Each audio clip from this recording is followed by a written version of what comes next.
Hello students, I am Iti and welcome to my channel, that is Iti Puri Sharma. In the last class we have studied about the demographic condition on the eve of independence. Now on today's class we are going to study about the occupational structure on the eve of independence. That means कि during the British rule or you can say on the eve of independence हमारी economy का occupational structure जो था वो कैसा था. So before proceeding towards our topic, let's discuss the meaning of occupational structure. तो occupational structure का meaning क्या होता है, आप ये बिगनिंग से ही पढ़ते आ रहे हैं. ऑक्यूपेशन का मीनिंग तो आपको क्लियर ही होना चाहिए कि आप कभी भी कोई पर्सनल इन्फॉर्मेशन फिल करते हैं तो उसमें पूछा जाता है that what is your father's occupation, what is your mother's occupation, then what do you write in that.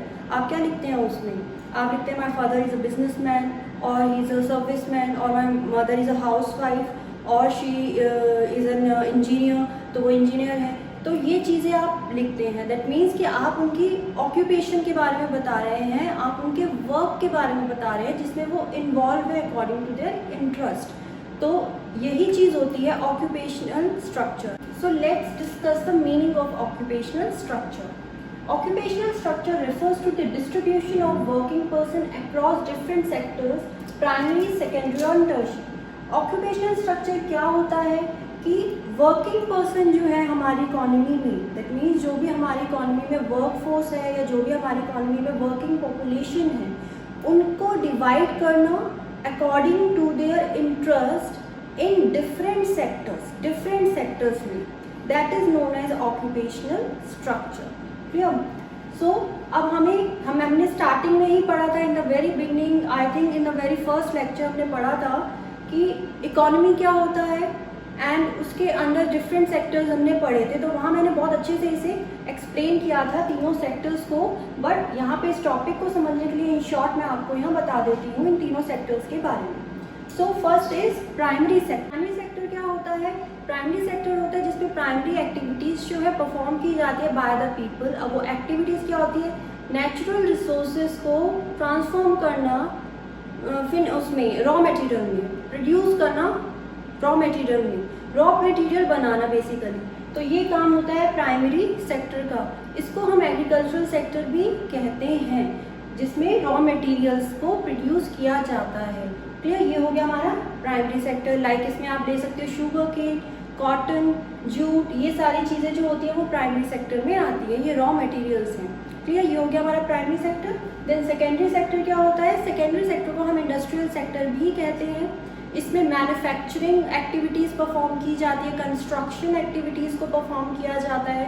Basically जो रॉ मटेरियल प्राइमरी सेक्टर में बनते हैं, प्रोड्यूस होते हैं, उसको ये सेकेंडरी सेक्टर में क्या करते हैं, मैन्युफैक्चरिंग इंडस्ट्रीज़ में यहाँ पे उसको प्रोसेस किया जाता है into a finish product. Like cotton, अगर रॉ मटेरियल इन्होंने यहाँ सेकेंडरी में ट्रांसपोर्ट किया है तो यहाँ पे सेकेंडरी वाली जो इंडस्ट्रीज़ हैं वो क्या करेंगे, उसको प्रोसेस करेंगे इनटू अ कॉटन सूट और shirt whatever.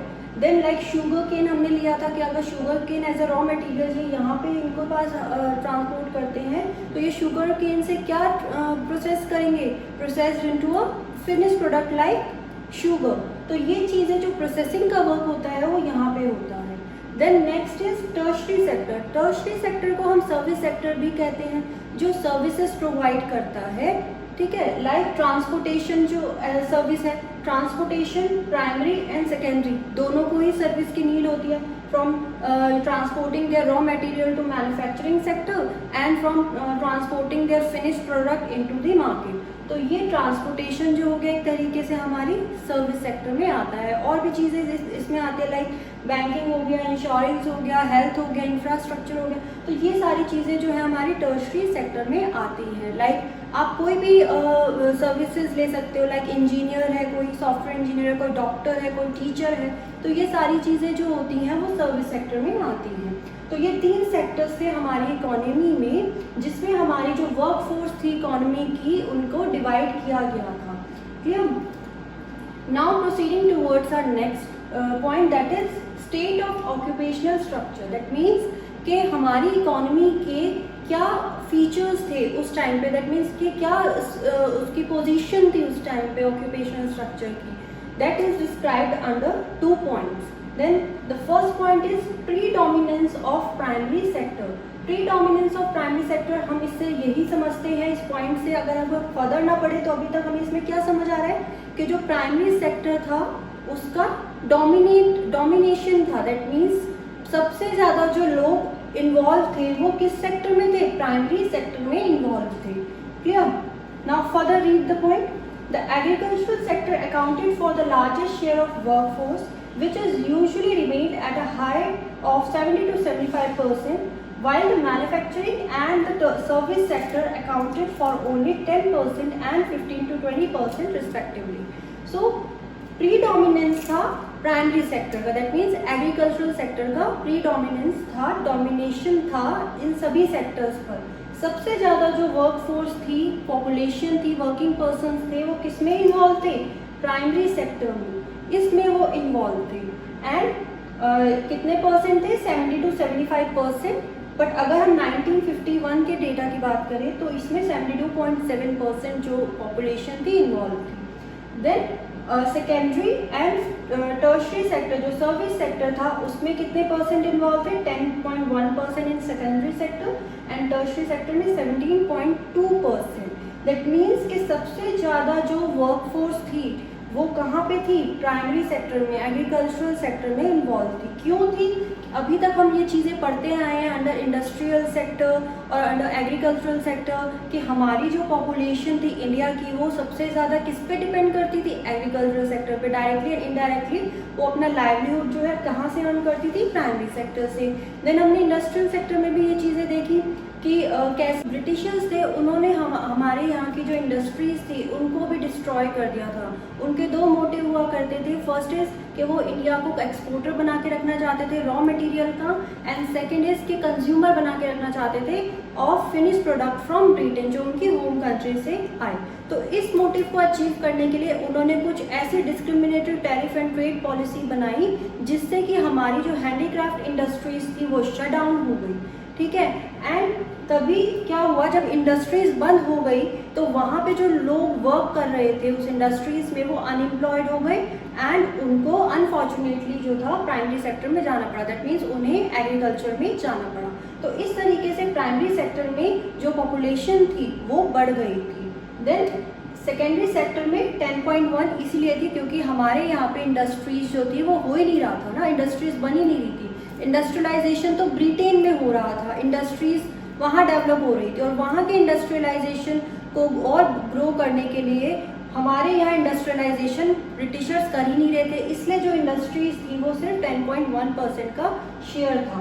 Then tertiary sector में क्या था? लाइक सर्विसेज हमने अभी पढ़ा था, तो इसमें भी क्या था? सर्विसेज के नाम पे सिर्फ कम्युनिकेशन था, रेलवे था, एंड वो भी ट्रांसपोर्टेशन के लिए यूज़ करते थे। उनका सेल्फ इंटरेस्ट था क्योंकि जो रॉ मटेरियल बनते थे वो प्रोडक्शन फील्ड से ले जाकर उन्हें एक्सपोर्ट करना होता था, एंड अगेन जो फिनिश प्रोडक्ट इंपोर्ट करते थे वो ब्रिटेन से, वो पोर्ट से मार्केट तक ले जाने होते थे, तो वो थ्रू रेलवेज होता था। तो वो वहाँ पे ट्रांसपोर्टेशन जो थी रेलवे, तब उन्होंने इसलिए वहाँ पे इंट्रोड्यूस किया रेलवे को, जस्ट उनका एक अपना सेल्फ इंटरेस्ट था उसमें। और कम्युनिकेशन भी वो अपने फर्दर एडमिनिस्ट्रेटिव वर्क से रिलेटेड जो था कम्युनिकेट करने के लिए ब्रिटेन से, तो वो इसलिए कम्युनिकेशन भी उन्होंने डेवलप किया था। तो दो चीज़ें थी सर्विस टर्शरी सेक्टर के नाम पे, दैट इज तभी 17.2% था।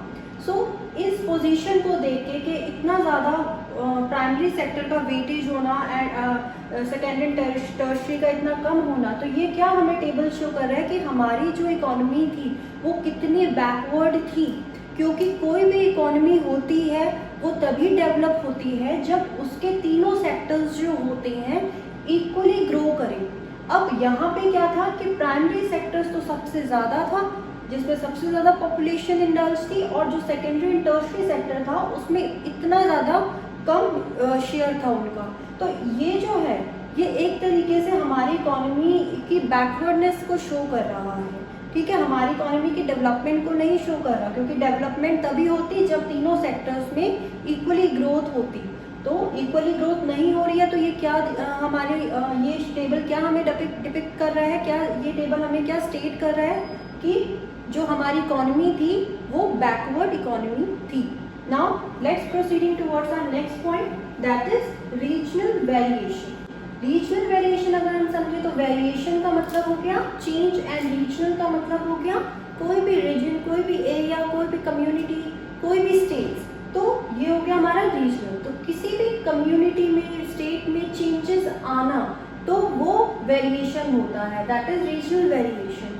Like state to state changes आ रहे हैं, clear, area to area changes आ रहे हैं। तो चेंजेस भी किस बेसिस पर आते थे कि किसी स्टेट में क्या होता था, प्राइमरी सेक्टर ग्रो कर रहा होता था, किसी स्टेट में मैन्युफैक्चरिंग ग्रो कर रहा होता था, किसी स्टेट में टर्शरी ग्रो कर रहा होता था। तो that is called regional variation. That means state to state जो है किसी सेक्टर में कोई सेक्टर तो ग्रो कर रहा है और कोई सेक्टर जो है वो डिक्लाइन हो रहा है। Now next let's read the point. States like Tamil Nadu, Andhra Pradesh, Kerala, Karnataka, Bombay, Bengal. So these are the states witnessed a decline in the dependence of workforce on the agricultural sector.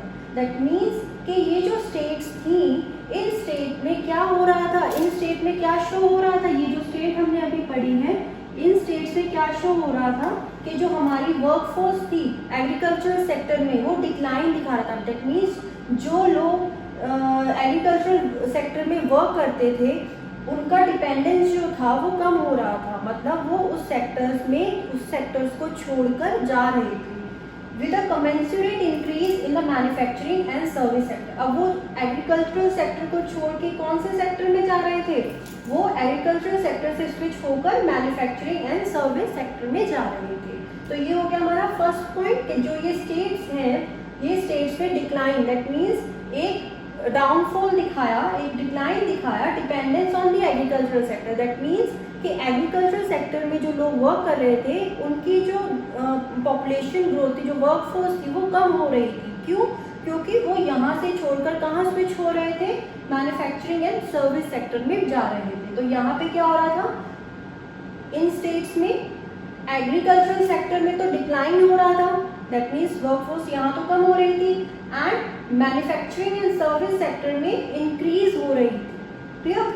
Now the next point is however during the same time, that means इसी time पे जब ये हो रहा था increase in the service and manufacturing and decline in the agriculture, इसी time पर there has been increase in the share of workforce in agricultural sector in states such as Orissa, Rajasthan and Punjab. तो workforce in agriculture, यहाँ पे आएगा आपका agriculture.